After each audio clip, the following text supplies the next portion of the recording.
Welcome everyone. Reflective mind में आप सभी का स्वागत है। प्रीवियस वीडियो में हमने chapter 2 physical features of India class 9 geography में पेनिसुलर प्लेटू को इन डिटेल डिस्कस किया था, जिसमें सेंट्रल हाईलैंड्स, डेक्कन प्लेटू, उसके वेरियस हिल्स जैसे वेस्टर्न घाट, ईस्टर्न घाट, विंध्यन, भारनेर, सतपुड़ा, महादेव, मेकाल, प्लेटू लाइक मालवा, बुंदेलखंड, बघेलखंड, छोटा नागपुर, इन सभी को डिटेल में डिस्कस किया। अभी तक आपने उस वीडियो को नहीं देखा है, आई बटन और डिस्क्रिप्शन बॉक्स में उस वीडियो के लिंक है, आप उस वीडियो को चेक करें। The topic of discussion is coastal plain. The objective of this session are understanding of coastal plain and their various geographical features, division of coastal plain like west coastal plain, east coastal plain and their various features. So सबसे पहला यहाँ पे सवाल आता है कि coastal plain का मतलब क्या होता है। अब coastal plain is flat, low-lying land adjacent to a sea, coast or any other ocean.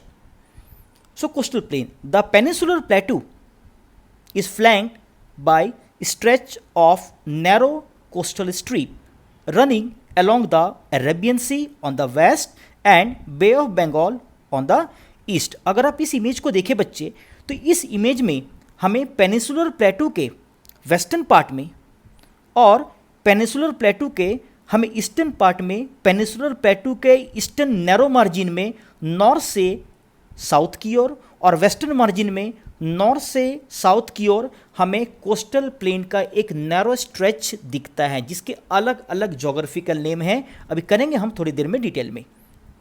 Next one, the west और the western coast sandwiched between the Western Ghat and the Arabian Sea. अगर आपसे यहाँ पे सवाल पूछ लिया जाए कि वेस्ट कोस्टल प्लेन किन के बीच में, तो west coastal plain peninsular plateau और वेस्ट में अगर आप देखें तो वो अरेबियन सी के बीच में है।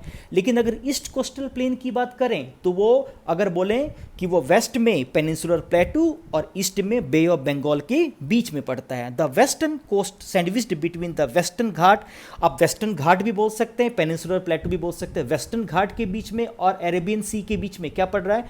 West coastal plain. But on the other hand Eastern Ghat और बे ऑफ बंगाल के बीच में क्या पड़ रहा है? East coastal plane. It consists of three sections. The northern part of the coast is called the Konkan, Mumbai और गोवा के along. The central stretch is called the Kannada Plain, while the southern stretch is referred to as the Malabar Coast. आप इसे इस image के द्वारा और बेहतर तरीके से समझने की कोशिश करिए। हमने यहाँ पे इंडिया के वेस्टर्न कोस्ट का पूरा एग्जाम्पल दिया। अगर आप यहाँ पे गुजरात को इस तरीके से अगर आप जोड़ना चाहें तो यहाँ पे गुजरात वाला भाग भी आ जाएगा। अगर वेस्ट कोस्टल प्लेन को अगर हम नॉर्थ से अगर हम साउथ की ओर अरेंज करें तो हमें 4 मेजर प्लेन दिखता है। किताब में बेशक कोंकण से दिया है, लेकिन कोंकण के भी नॉर्थ में हम इसे नॉर्थ मान लें, इसे हम साउथ मान लें और इसे हम सेंट्रल मान लें।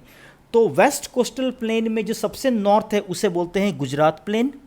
उसके साउथ में अगर आप देखें दिस इज कोंकण प्लेन, और कोंकण प्लेन का मतलब क्या है कि महाराष्ट्र और गोवा का जो कोस्टल एरिया है उसे कोंकण कहते हैं। आप तो नाम सुना होगा कोंकण रेलवे का, तो कोंकण कहते हैं। तो कोंकण प्लेन में जनरली महाराष्ट्र और गोवा का कोस्टल एरिया। उसके साउथ में अगर देखें कन्नाडा प्लेन, तो कन्नाडा प्लेन का मतलब क्या होता है? जो कर्नाटका का जो कोस्टल एरिया है हम उसे कन्नड़ प्लेन भी कहते हैं। और उसके साउथ में जो केरला का जो कोस्टल एरिया है हम उसे मालाबार प्लेन भी कहते हैं। तो कई बार सवाल यहाँ पे यह आता है कि वेस्ट कोस्टल प्लेन को नॉर्थ से साउथ की ओर अरेंज करें तो answer will be Gujarat plain, Konkan plain, Kannada plain and Malabar plain. और वेस्ट कोस्टल प्लेन किसके किसके बीच में? Western Ghat on the east and the Arabian sea on the waste.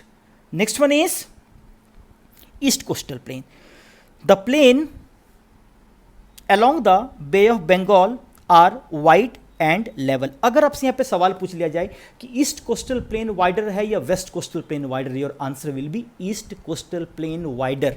क्योंकि ईस्ट कोस्टल प्लेन के नज़दीक में हमें कॉन्टिन्यूअस माउंटेन का रेंज या हिल का रेंज नहीं दिखता है। हमने पेनिसुलर प्लेटू में डिटेल में डिस्कस किया था, वहाँ पे वीडियो को चेक करिए कि ईस्टर्न घाट डाइसेक्टेड है और कहा जाता है और ये माना जाता है, ज्योग्राफी में कंसेप्ट है कि जिस कोस्टल एरिया के अलोंग है ना, हाई हिली रेंजेस का एब्सेंस होगा, वहाँ पे कोस्टल प्लेन वाइडर ज़्यादा होगा। यही कारण है कि Western Ghat continuous high altitude का होने के कारण वेस्ट कोस्टल प्लेन नैरो है, but on the other hand Eastern Ghat dissected low lying hill होने के कारण ईस्ट कोस्टल प्लेन का विड्थ या उसका एक्सटेंशन ज़्यादा दिखता है यहाँ पे। In the northern part it is referred to as the Northern Circars. Northern Circars हम जनरली इसे महानदी के आसपास वाले एरिया में या डेल्टाइक एरिया में ये अलोंग ओडिशा कोस्ट आप देखते हैं। While the southern part is known as the Coromandel coast. Coromandel coast के पीछे एक बहुत रोचक कहानी याद रखिएगा। कोरोमंडल नाम बेसिकली इसका नहीं था। आप लोगों ने क्लास 6 में बच्चे या फिर क्लास 6 में आप लोगों ने एनसीईआरटी की किताबों में पढ़ा होगा चोला के बारे में। संगम साहित्य में चोल, चेर, पांड्या इन तीनों के बारे में पढ़ते हैं। तो चोलों ने एक बहुत इंपॉर्टेंट नेवी डेवलप करी थी, डिफेंस के लिए डेवलप करी थी, तो उसी के कारण बे ऑफ बंगाल का जो कोस्टल एरिया उसको चोलोमंडलम कोस्ट कहा जाता था, लेकिन अंग्रेजों ने इस चोलोमंडलम को कोरोमंडल कर दिया। तो कोरोमंडल कोस्ट को अगर आप देखें तो कृष्णा रिवर के साउथ का जो कोस्ट है जिसमें मोस्टली आंध्र प्रदेश और तमिलनाडु का मेजर एरिया आता है, हम उसे कोरोमंडल कोस्ट कहते हैं। और गोदावरी के नॉर्थ को अगर आप देखो तो हम उसे नॉर्दर्न सरकार कोस्ट कहते हैं। Large rivers such as Mahanadi, Godavari, Krishna, Kaveri के डेल्टाइक एरिया इस पार्ट में होने के कारण हमें ईस्टर्न कोस्टल प्लेन का विड्थ, उसका एक्सटेंशन, उसकी स्प्रेडिंग हमें ज़्यादा दिखती है as compare to west coastal plain. और यहीं पे एक बहुत ही फेमस लेगून लेक है, लेक चिल्का। क्या नाम है? लेक चिल्का, जो along northern Sarkar coast Odisha में दिखता है। वो वर्ल्ड फेमस है अपने ब्रैकिश वाटर के लिए। इनबॉक्स में आप चेक भी कर सकते हैं। The Chilka lake is the largest salt water lake in India. India का सबसे लार्जेस्ट सॉल्ट वाटर लेक है, लेकिन इंडिया का सबसे लार्जेस्ट अगर फ्रेश वाटर लेक की बात करें तो याद रखिएगा जम्मू कश्मीर में पाया जाने वाला वुलर लेक। क्या? वुलर लेक, जो अलोंग रिवर झेलम देखा जाता है। It lies in the state of Odisha, now Odisha, to the south of the Mahanadi delta. आप इसे इस इमेज के द्वारा और अच्छे से समझिए बच्चे। देखिए यहाँ पे हमने क्या बताया है, ये देखिए यहाँ पे देख रहे हैं कृष्णा, महानदी, गोदावरी। तो कृष्णा के साउथ का जो कोस्ट है इसे हम क्या कहते हैं? Coromandel coast. But on the other hand अगर गोदावरी के नॉर्थ के कोस्ट को देखें तो हम इसे बोलते हैं नॉर्दर्न सरकार कोस्ट। ठीक है। और यहीं पे आप देख रहे हैं लेक चिल्का को, जो हमें महानदी डेल्टा के एरिया में हमें जनरली देखने के लिए मिलता है। यहाँ पे आप बे ऑफ बंगाल को देख पा रहे हैं। अब हम लोग अगर ईस्ट कोस्ट और वेस्ट कोस्ट के कंपैरिजन को देखें, इस स्लाइड के द्वारा हमने यहाँ पे ब्रीफ में उसके कंपैरिजन को रखा है। हालांकि अभी अपने कंपैरिजन को देखा, लेकिन इसमें कुछ एडिशनल पॉइंट है, उसे भी डिस्कस कर लेते हैं। East coastal plain it lies between the eastern Ghat and the Bay of Bengal. West coastal plain की बात करें तो ये वेस्टर्न घाट और अरेबियन सी के बीच में। It is divided into two stretches, Northern Circars northern part and the Coromandel southern part.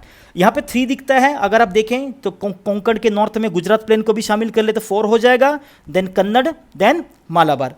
The large river make wide deltas on the eastern coast. Eastern coast में लार्ज रिवर डेल्टाज की बात करें जैसे सुंदरबन डेल्टा, गंगा ब्रह्मपुत्र, महानदी डेल्टा, उसके साथ में और भी छोटे छोटे रिवर्स के डेल्टा दिखते हैं। लेकिन अगर मेजर रिवर्स को देखें देन गोदावरी डेल्टा, कृष्णा, कावेरी, वेगाई, पेन्नार, ये फेमस रिवर के डेल्टाइक एक्सटेंशन के कारण ईस्टर्न कोस्टल प्लेन हमें ज़्यादा वाइडर, ज़्यादा चौड़ा दिखता है। लेकिन on the other hand the short rivers do not make any deltas along western coast.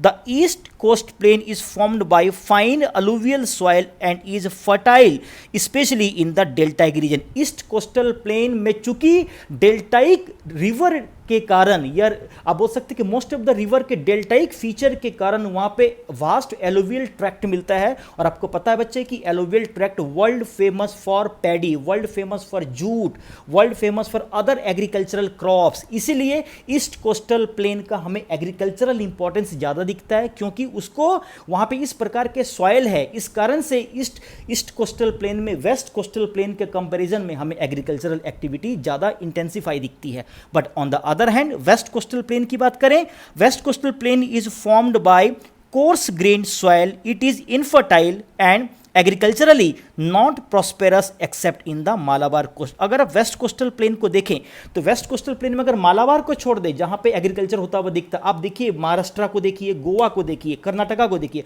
उसके कोस्टल प्लेन में एग्रीकल्चरल एक्टिविटी बहुत लिमिटेड दिखेगी और मोस्ट ऑफ द एक्टिविटी वहां पे टूरिज्म रिलेटेड दिखेगी।